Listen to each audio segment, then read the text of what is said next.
What's up YouTube? Sir Nerds a lot here, and I wanted to just do a quick update video as well as just a small YGOPro deck profile to talk about some of the things that I wanted to start doing and stuff I wanted to continue. So first off, I do want to continue the custom card series that I started. It's something that I really enjoy doing, creating my own Yu-Gi-Oh cards that are practical and could possibly make some decks relevant in the meta landscape. And so I do want to keep doing that. I want to start taking suggested cards and just some ideas that some of you guys have and reviewing them and all that as part of that series, as well as custom archetypes that I've come up with. I actually came up with one today, which is why I actually wanted to make this video today. I am going to be putting those in Dueling Book and then going over those cards very soon. Probably have another video out by the end of the week for that. And also I want to start doing these deck profiles of just weird decks that are not necessarily straightforward, with some cards that I believe are pretty cool, that are relevant, that nobody really plays, as well as just combinations of stuff that you didn't really think of at first. A lot of people go off of, oh, what's going good in the meta? Well, what gets brought into the meta are cards that people think are like, oh, this could be good, oh, this could be great. So I wanna do stuff like that. So here's one of those. This is a Simorgh deck. There are just a whole lot of reasons why I think this deck is going to be a pretty good control-ish deck in the future once we get this Simorgh Link monster, which I've got 3 here because it's like the heart and soul of the deck. The main thing that would kill this deck is Winter Cherries. That card would destroy this deck, because all you have to do is get rid of that and the deck kind of falls apart. You don't get to special summon cards like you really want to. So we've got the Darkness Simorgh, only 2 of them. Because of the Link monster, you don't have to play a bunch of the bigger guys, because you can special summon them. And this is basically the same as Apex Avian, which we are also playing, except you tribute a monster instead. You tribute 1 Wing Beast monster and negate the activation, which is that's the archetype is Wing Beast as well as Dark Wing Beast. So there's that. The Simorgh Bird of Ancestry is mainly a beater, and that's really all I have it in here for. The effect is not too relevant, although if I do summon it that way, it's gonna be pretty great to bounce some cards to my opponent's hand. This is just straight up a beater. I don't even know what this effect does. Let's see. When a Wing Beast monster you control is destroyed by battle while this card is in your graveyard, you can add this card to your hand. That's kind of cool. When a spell trap card effect is activated, quick effect, you contribute 1 Wing Beast monster, then target 1 card your opponent controls, shuffle it into the deck. That's not bad. That really isn't. But these are actual some more cards. Some tech cards I threw in were Dark Nephthys, because let me go back to that. During your next standby phase, where is it? When this card is special summoned, target 1 spell or trap card on the field, destroy that target. So if you're dealing with a back row deck, this is pretty good, and you play 1 of it, during your opponent's end phase, you special summon this and you pop a card for free, and it's a 2400 beat stick, so that's pretty good. Apex Avian, more of a during your end phase card, so that you can use its negation on your opponent's turn. And all of these cards that you summon underneath this Simorgh they can't be targeted. This protects itself and anything it points to from targeting, so it's pretty cool. So no impermanence, no Veiler, nothing that targets. Dark Simorgh. I actually, when I first these cards are new to me. I didn't even know that these existed until the Link Monster came out, and looking them up and seeing what they do in conjunction with the Link Monster, I think they're amazing. So I really, really, really want to play this deck when it comes out. And I didn't even play Dark Simorgh when I first started playing around with this stuff, and because the first bit of the effect is not really relevant to me. Sorry, I am not a Yu-Gi-Oh pro. Let's just put it that way. While face up on the field, this card is also a wind attribute that's built into both dark ones. You can banish one dark monster and one wind monster from your graveyard. Special summon this card from your hand. See, the banishing two monsters I didn't like to be able to special summon this. Then it says you can banish one dark and one wind monster from your hand. Special summon this card from the graveyard. Again, didn't like it. But this last sentence, I didn't read this last sentence. Your opponent cannot set any cards on the field. So if you know you're fighting a back row deck, you summon this during your end phase, they cannot do anything. Especially if it's under the Simorgh link, because they can't target it to turn its effects off. They can't do anything. So they just would have to scoop the whole match, really. So it is just a really good built-in floodgate. Look forward to using it. I need to actually get all these cards physically. The wind medium. So I know that they've retrained Charmers again. They're going to be searchers. You discard itself and another of the same attribute to search the same attribute. It's very simple. And this is really good because you've got your little Simorghs that are all wind that we're playing here. You've got the big ones if you want it. You've got, this you can search. You can search your Terror Top, Taketomborg, Cockle-Doodle-Doo, whatever you need, whatever you're lacking, you can search it. And I think that's amazing. So whenever that card comes out, it's going to be a very huge boost. I tried playing without it. This deck is really not too great without it, but it's not terrible because you do have your own searchers, and you start playing more of the level 8, so you can play trade-in. So it's not terrible, but it's just more consistent with this card.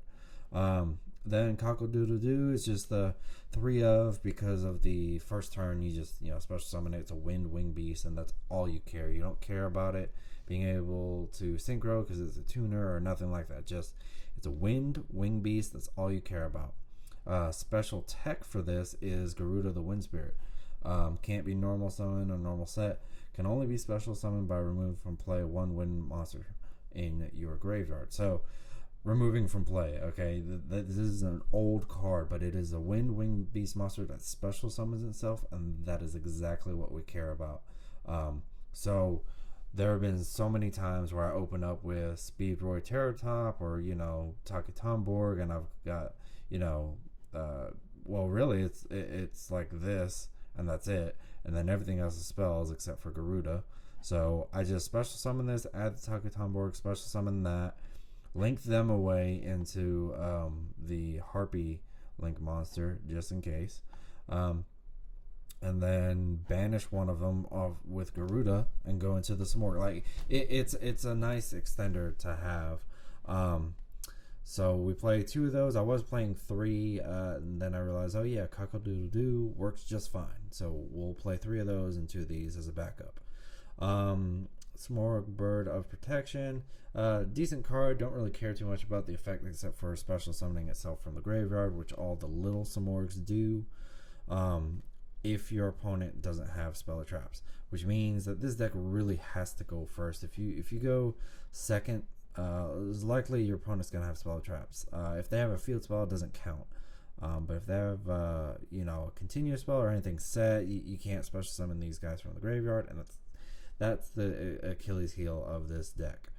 We're playing 2 Wind Barrier Statue because again, you special summon it off of the Simorgh Link, and it locks your opponent out of special summoning. Basically, if they're not playing anything wind, they can't special summon anything. So this kills Orgus completely, entirely, which is awesome. Sky Striker also, they can't let's see, they can normal summon Ray and then go into Hayate, but that's about it. That's all they can do.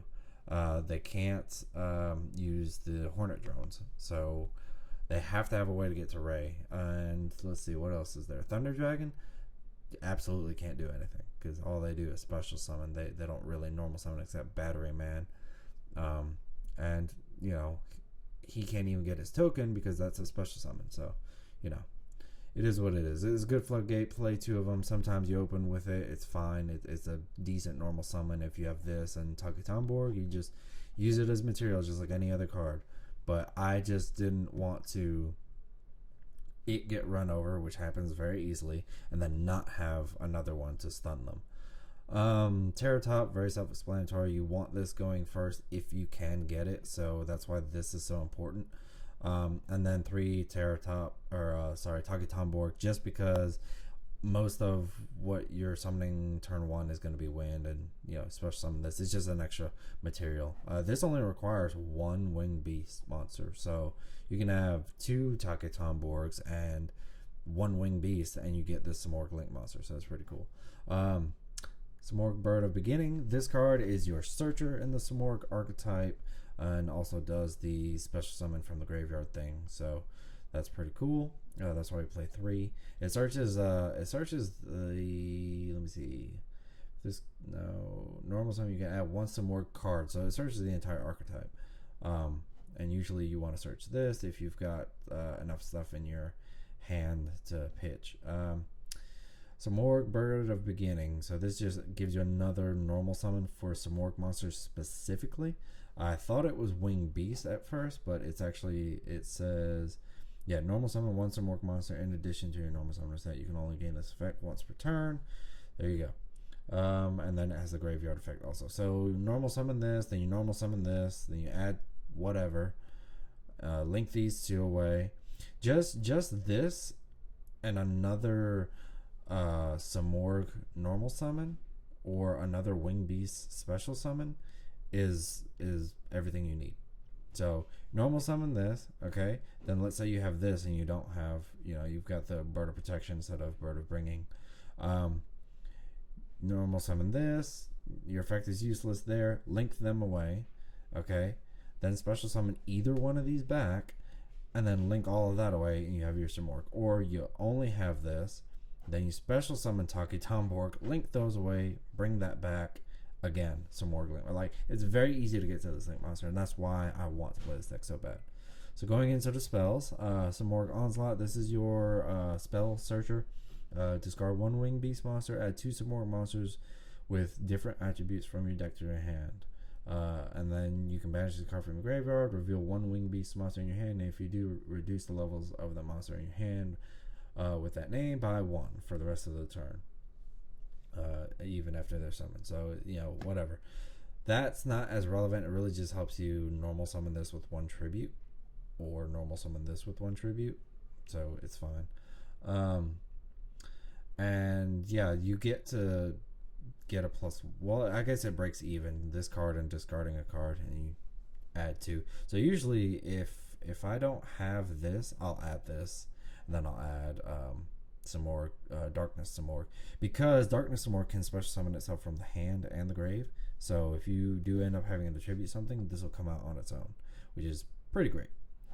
1-up start, draw 1 card. I mean, I'm playing 42, and I could just take it out, but I don't know. I feel like it really does help. It's just very odd. 1 monster reborn. Sometimes you can't, get these guys back, as well as 1 War Legacy Succession. I was trying to read the card picture there instead of the actual name of it. Might actually do 2 World Legacy Succession. I wish Simorgh had their own Monster Reborn so that I could take both of these out and play 3 of that, but I digress. Designated from the Grave. Yeah, that's not what that's called anymore. Called by the Grave. So you really want to be able to stop your opponent from stopping you.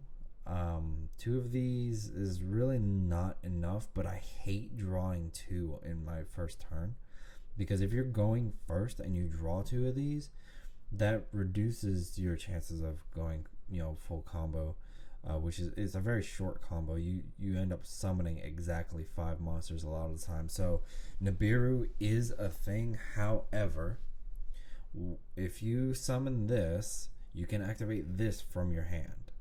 Okay, and we'll get to that in a minute. But yeah, so 2 of these for Ash Blossom and Ghost Bell.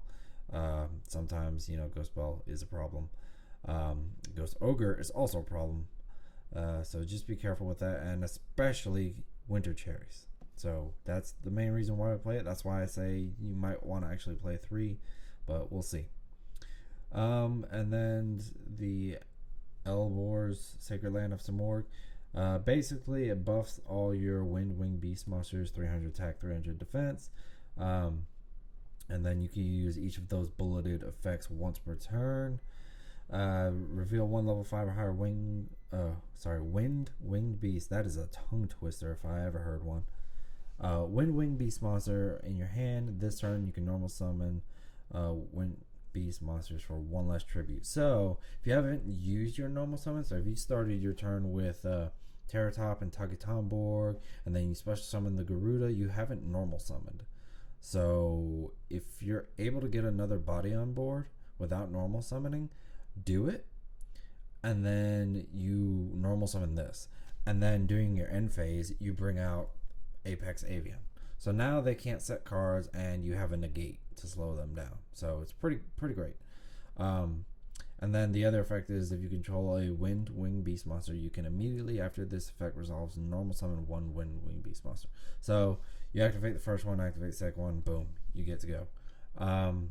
And yeah, you only really need 2 because you can search it off of this. I mean, it's not really necessary to do anything else other than 2. Just so that you have the chance to hard draw it. And then you can also search it off this and this. And if it gets destroyed, nice to have a backup.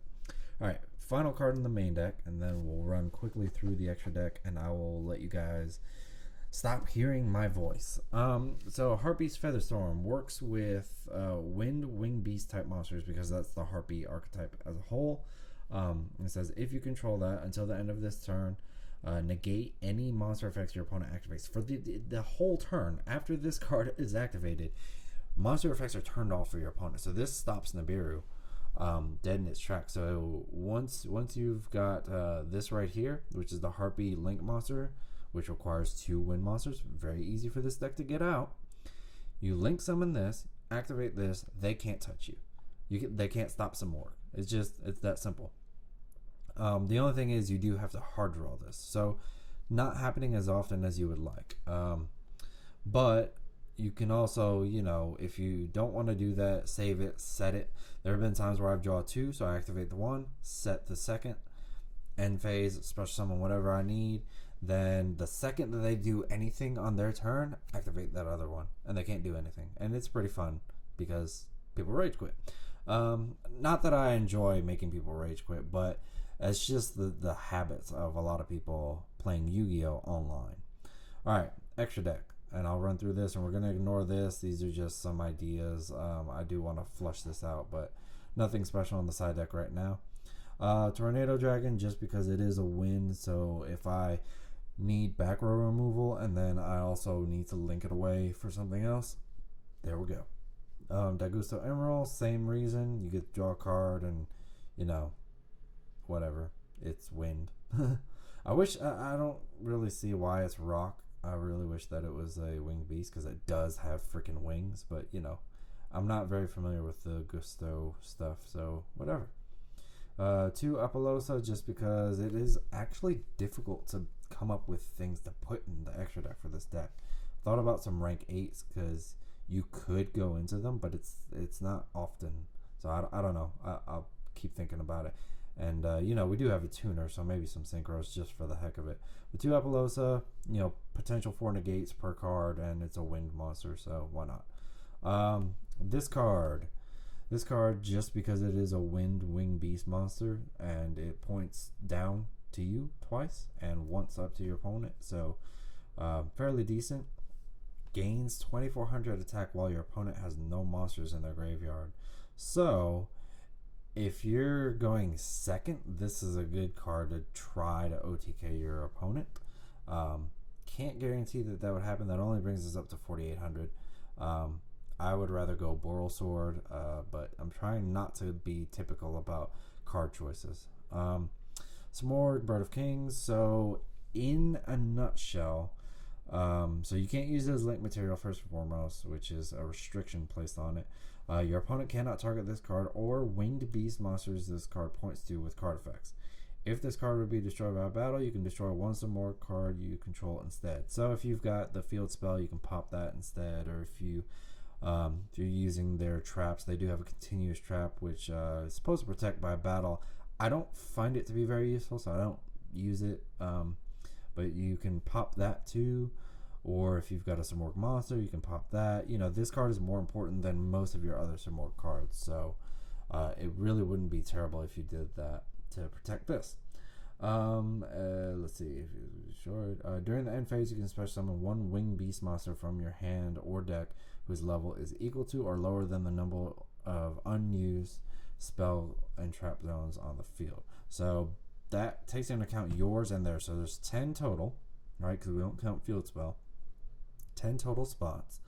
And if you've got your opponent, playing full back row, then you've got to have level 5 or lower. Which, if you're just going for the wind bear, that's not a problem. But a lot of the times you want to go for your level 7 and your dark nephthys. So you want them to have at least 2 or 3 open and yours completely open, unless you've got this. Which is why this is the only trap or quick play thing that you really use. This you really want to use from your hand. But yeah, so it's pretty good card. You can also just pull the babies if you really are limited on options because of how many spells and traps are on the field. You can pull one of these smaller guys.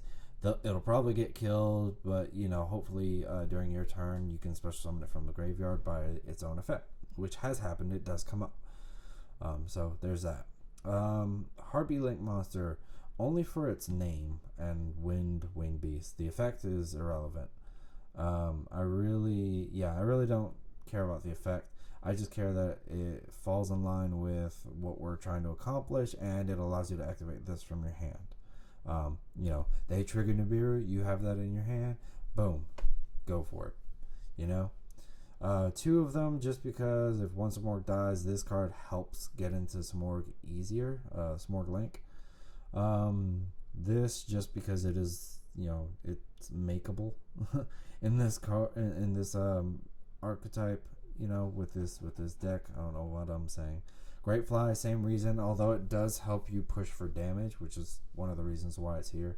And versus what is it? Guru Control, they do lose some stats. So, why not, right?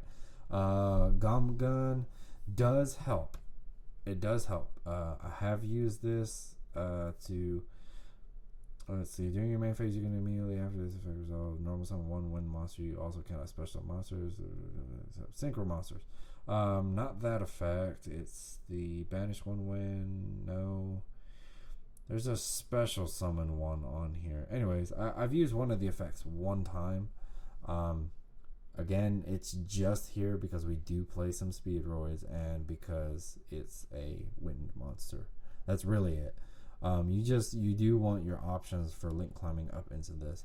So I hope that sparks some creativity in some of you guys. I really love playing this deck. I do have some replays that I do want to record and post on the channel.